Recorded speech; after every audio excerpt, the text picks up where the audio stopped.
nosso secretário Robson Almeida, esse jovem secretário que há 6 anos atrás, mais jovem ainda, ele se antecipando a Bahia a um esforço que se espalhou pelo país inteiro, culminou com a realização da primeira Conferência de Comunicação Social no Brasil, convocada pelo então presidente Lula, e a Bahia, através desse secretário, já se antecipava em 2008, realizando uma primeira conferência de comunicação na Bahia, e que tirou resoluções, propostas, e realizou um grande debate no Estado, porque essa conferência estadual foi antecipada por conferências nas regiões do Estado inteiro, que foi, sem dúvida nenhuma, uma experiência que serviu de referência a outros estados na busca de protagonismo na definição das políticas públicas de comunicação. Eu saúdo a querida Rosane Bertotti, que é uma militante bastante engajada, comprometida, competente na luta pela democratização das comunicações no Brasil. Ela é uma militante da luta do campo, da questão agrária, da questão rural, uma sindicalista, uma militante política e dedicada também ao tema das comunicações, ao ponto de hoje ela ser a coordenadora geral de um importante organismo da sociedade civil, que é o Movimento pela Democratização das Comunicações, que é o FNDC, que se antecipou a todos os outros momentos e iniciativas da sociedade civil. Também quero cumprimentar o senhor Rodolfo Machado da Aberte, que, como representante do empresariado de mídia, também tem participado em diferentes momentos dessa trajetória, evidentemente em polos distintos, não necessariamente opostos, porque a questão das comunicações e a sua democratização é de interesse de todos os cidadãos e cidadãs brasileiros, como a condição de consolidação da democracia, do desenvolvimento do país. Então eu saúdo a mesa e a cada uma e cada um de vocês que está nesse plenário, pretendendo que essa nossa contribuição aqui seja apenas um chute na bola para que vocês retornem enriquecendo as nossas intervenções, as nossas reflexões e saiamos daqui mais preparados e mais mobilizados para construir as condições políticas necessárias para que o Congresso Nacional se sensibilize a essa causa e deixe de pensar em si mesmo, e cada parlamentar que pensa essas questões a partir do seu interesse mais corporativo, mais individual, mais eleitoreiro. Então é preciso, e o povo está nas ruas dizendo isso, que quer que as coisas mudem, e as coisas só mudam pelas mãos do povo, e a juventude, mais quem estiveram nas ruas, dizendo isso: nós queremos mudança, nós queremos participar. E essa questão é o que nós trouxemos aqui para reflexão. É o direito à comunicação, o direito à informação, como um direito humano. Não é nenhum favor que qualquer governo ou qualquer congresso faria a qualquer cidadão e cidadã, em qualquer sociedade do mundo, de permitir-lhe acesso aos meios de comunicação, à liberdade de expressão e à interferência na definição das políticas públicas de comunicação social. Então, com esse preâmbulo, nós estamos aqui agradecidos pelo convite, secretário, e muito entusiasmados de ver o quanto a Bahia está sempre na linha de frente, num tema que nós dissemos antes, estratégico para o desenvolvimento do país e para a democracia. O tema é a democratização dos meios de comunicação. É um tema que nos é muito caro, nos é muito sagrado. Depois da primeira conferência de comunicação, que foi fruto de uma construção coletiva da sociedade civil organizada, que 3 anos de debates, de reuniões, de mobilização no país inteiro, conseguiu acumular força política, pressão suficiente para que o presidente Lula, na época, convocasse a primeira conferência de comunicação. Se realizou em 2010, final de 2010, e produziu, né, uma quantidade enorme de propostas, de resoluções, à base de uma reflexão. Se antecipou, ou melhor, se preparou através de conferências em todos os estados brasileiros, e foi um plenário, foi um fórum de mais de 600 delegados do país inteiro, e que produziu uma quantidade enorme de propostas que tem servido de base, de referência para a construção de um projeto de lei de iniciativa popular, de iniciativa do FNDC, o Fórum Nacional para a Democracia das Comunicações, e que está colhendo assinaturas do país inteiro, e é bom que a gente ajude na coleta dessas adesões e desse apoio a essa iniciativa popular, para que, a exemplo da ficha limpa, a gente consiga demover as resistências do Congresso e venha esse projeto de lei à pauta de discussões e de votação, e se consiga, de fato, trazer para o Brasil um marco institucional legal, que o nosso está absolutamente obsoleto. Pensando que o Código Brasileiro de Telecomunicação é de 62, portanto vai completar 51 anos este ano, e de lá para cá, mesmo tendo no meio uma Constituição que avançou bastante, a Constituição de 88, no seu capítulo 5º, contém artigos fundamentais na perspectiva da construção da comunicação como um direito humano, como uma condição para o fortalecimento da democracia e para todas as regulações que se fazem necessárias para que esse direito, de fato, seja acessível a todos os cidadãos brasileiros. Lamentavelmente, passaram-se já 25 anos da Constituição Federal, vai completar este ano 25 anos, em outubro, e nós ainda estamos a conviver com um marco legal obsoleto e absolutamente impeditivo ao cumprimento por parte do Estado brasileiro do direito fundamental à comunicação, apesar do seu reconhecimento até no texto legal, o texto constitucional do seu artigo, do seu capítulo 5º, né? Os 4 artigos estão lá por ser regulamentados. Apenas o artigo 224 foi regulamentado ao criar o Conselho de Comunicação Social, que é apenas um conselho consultivo do Congresso Nacional. Realiza estudos, mas sem nenhum poder, né, de definir, por exemplo, as regras de outorga, as regras de renovação de concessões, ou seja, interferir na definição da política do Estado brasileiro, não só do governo brasileiro, sobre as políticas públicas de comunicação. Como os senhores e senhoras estão a perceber, nós estamos, de fato, na retranca de um sistema que em outros países, até países vizinhos como a Argentina, né, a Venezuela e outros países do continente da América do Sul, do subcontinente, já avançaram consideravelmente do ponto de vista da sua legislação e do ponto de vista da sua política de comunicação. Isso não se faz, evidentemente, sem conflitos, sem tensões e sem confrontos com quem, historicamente, detém esse poder fantástico da mídia e que não socializa a operação de um sistema e de uma política pública como são as comunicações sociais. Nós temos no Brasil, portanto, historicamente, um setor extremamente concentrado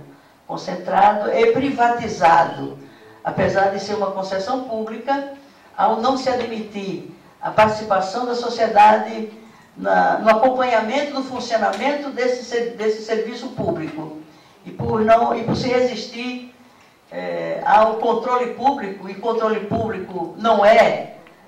censura, isso é uma falsa questão, e é uma tentativa de negar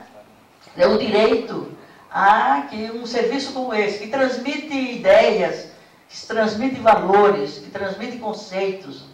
que transmite cultura, que transmite informação, que transmite aquilo que é fundamental para construir, né, uma nação, para construir uma cultura, né, da sociedade como um todo, o cidadão é absolutamente excluído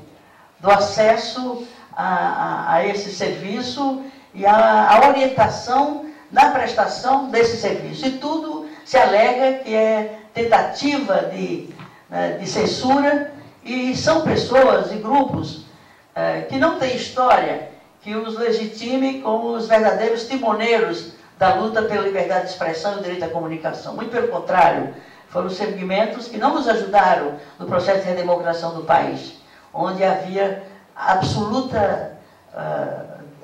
negação ao direito à opinião, à organização, às liberdades democráticas. Então, desculpem esses segmentos, não foram eles que fizeram o embate pela liberdade de expressão na época mais dura da vida nacional, que foi um longo período da ditadura militar. E numa ditadura, a primeira coisa que eles fazem é exatamente cessear, né? Vetar a liberdade de expressão, o direito à comunicação, portanto, o direito a se organizar, a dizer o que pensa, a interferir nas decisões do país. Então, hoje, quando se fala, não, é um patrimônio público, é um serviço social, é um direito humano fundamental, e como tal, é um patrimônio público, esses meios são um patrimônio público. As frequências eletromagnéticas, através das quais transitam as informações, os valores, as imagens, os conceitos, a ideologia, a cultura, enfim, tudo aquilo que representa o patrimônio espiritual e cultural da nação, se transmite através desses meios fantásticos de comunicação, que passaram a ter ser um potencial multiplicado muitas vezes com a digitalização, com a convergência de plataformas de mídia, com esse fantástico impacto das tecnologias de comunicação e de informação no mundo. Então, se já tinha muito poder, esses 4 ou 5 grupos que detêm, que concentram o poder de operar o serviço de comunicação social no país, mais ainda, ao incorporar essas novas tecnologias, que potencializa, no mínimo, 8 vezes o que eles dispunham antes, para exatamente transmitir e produzir essa quantidade imensa de informações e de opiniões e de ideias e de conceitos e de ideologias que realmente submete a sociedade a uma influência fantástica e que nem sempre são influências que contribuem no sentido do respeito à cidadania, na sua plenitude. E, consequentemente, nós temos que reverter esse quadro. E para reverter esse quadro é necessário que a sociedade se organize, que a sociedade se aproprie desse direito. Não adianta a gente dizer que é um direito humano, que é um patrimônio público, que é uma propriedade coletiva, não é uma propriedade privada, se isso não é incorporado pelo cidadão e a cidadã, e no sentido de exigir que tal se cumpra, que tal se reconheça, e que o poder público e a sociedade como um todo reconheça esses direitos e os assegure através de políticas públicas adequadas e democráticas. Nós dizíamos, né, que é um direito reconhecido pela Constituição Federal e antes declarado na Carta Magna a Carta Magna, é o cansaço, da falta de sono, da ONU, de 1948, que declara, no seu artigo 19, que todo indivíduo tem direito à liberdade de opinião e expressão. Este direito inclui o de não ser molestado por causa de suas opiniões, o de investigar e receber informações e opiniões, e o de difundi-las sem limitação de fronteiras por qualquer meio de expressão. Isso é a Carta de 1948. Imaginem, senhores, que até hoje, no Brasil, nós estamos, né, cesseados de ter acesso, né, garantido ao direito de antena, como se fala, o direito de antena, porque esses meios estão privatizados, apropriados e concentrados de forma oligopólica, se não monopólica. Então, nesse sentido, nós estamos muito atrasados e por isso que eventos como esse são absolutamente necessários indispensáveis para que se mobilize a vontade coletiva da citar politicamente e, como tal, a gente ter força e condições de alterar esse quadro. Nós já nos referimos ao artigo 5º da Constituição Federal, que também reconhece da mesma forma, né, através daqueles quatro, do 220 ao 224, que reconhece os seus vários aspectos, esse direito nas suas várias expressões, inclusive a questão do respeito à cultura do país, das suas várias expressões, inclusive as culturas regionais. Sobretudo uma realidade como o Brasil, com essa diversidade cultural, com essa riqueza extraordinária, né, nas várias regiões do país, e que não tem canal de expressão, e essas liberdades estão absolutamente cerceadas. Imaginemos, por exemplo, os segmentos diferenciados nessa cultura, como os negros, como as mulheres, como os homossexuais, como os índios, né, como os idosos, que estão excluídos, né? A juventude também, de uma certa forma. Então, grande parte, segmentos enormes da sociedade brasileira se acham excluídas desse direito e vivem na invisibilidade, e é um contingente enorme da sociedade brasileira. Então, precisa se reverter.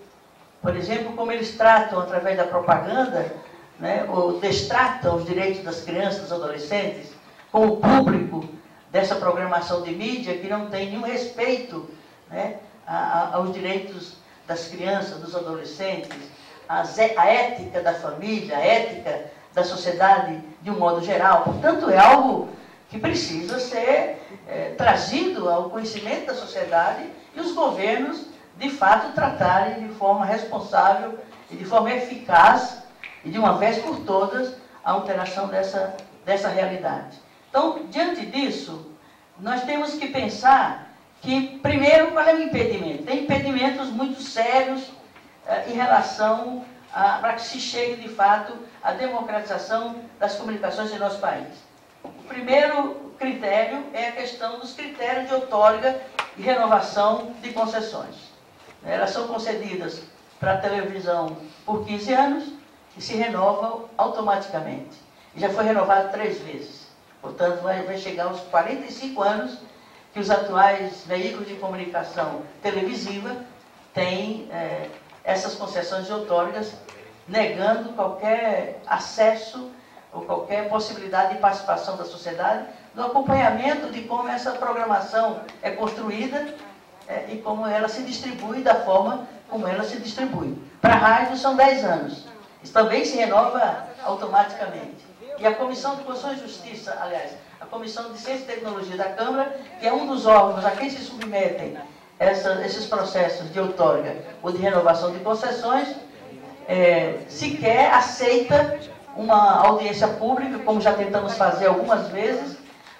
para discutir, no momento de uma renovação de concessões, se discutir as regras dessas concessões, se os detentores dessas outorgas estão cumprindo a legislação, inclusive prevista quando da firmação de contratos de concessão, seja em relação aos direitos dos trabalhadores desse segmento, seja em relação aos direitos, né, da sociedade em geral, e, portanto, não há nenhuma prestação de contas, nenhuma avaliação, nenhuma exigência quando da renovação dessas concessões. E, como eu disse, já se deram 3 vezes. 3 vezes 15, dá 45 anos. E a última concessão se deu, né, a cabeça de rede, como se chama, são as grandes emissoras que detêm, né, essas outorgas desse segmento, desse setor, e redistribuem com outras dezenas ou centenas de novas emissoras, e feitas às vezes de forma ilegal, por não sequer constar no contrato de concessão o direito de fazer arrendamentos, de fazer a venda dos espaços, né, da operação desses serviços, sem sequer passar pela autorização do órgão concedente, que é o Ministério das Comunicações, o que torna, de fato, uma apropriação eterna, né, de um bem público e que precisaria, no mínimo, atentar para o quanto estaria ou não atendendo à legislação em vigor e aos direitos dos cidadãos em relação a essa política, a política de comunicação. Então, essas regras têm que ser alteradas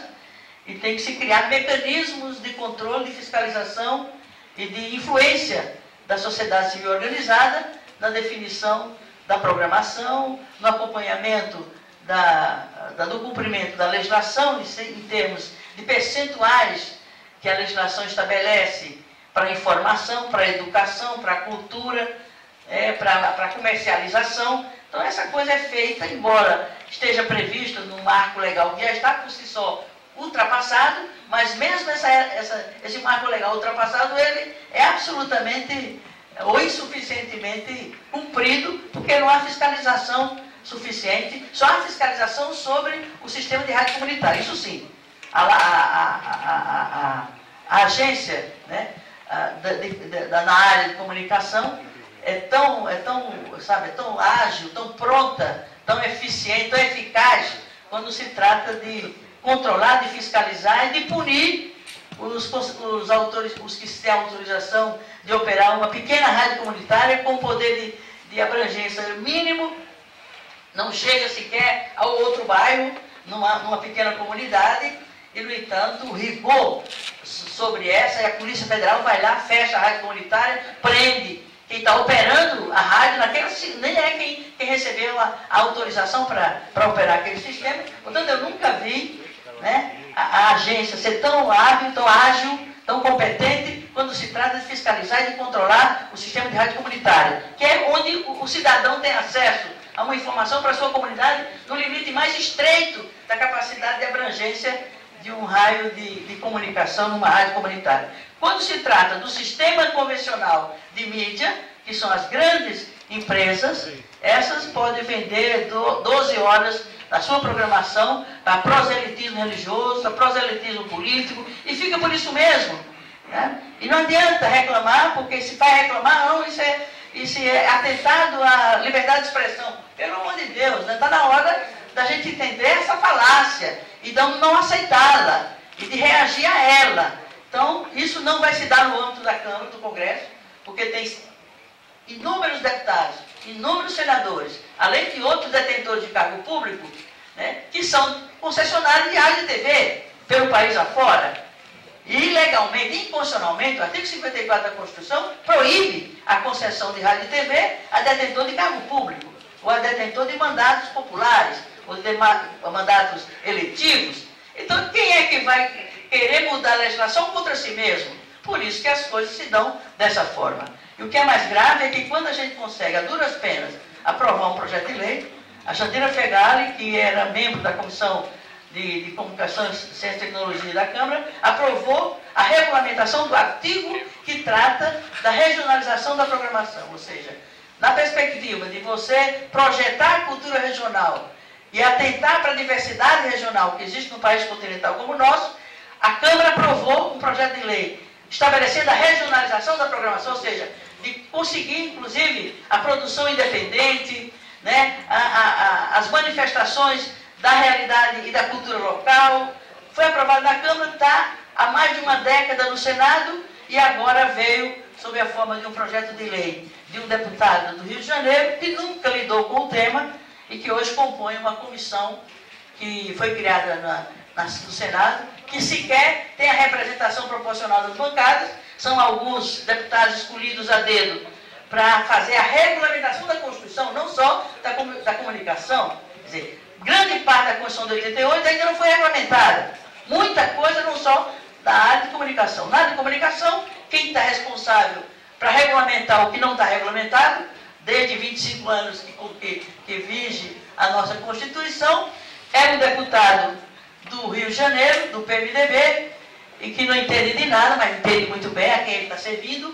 e ele já fez um projeto de lei alterando, inclusive, aquela proposta da deputada Jandira Fegali, que segue naturalmente os interesses e o acúmulo que a sociedade já construiu sobre essa questão, e está trazendo um monstrengo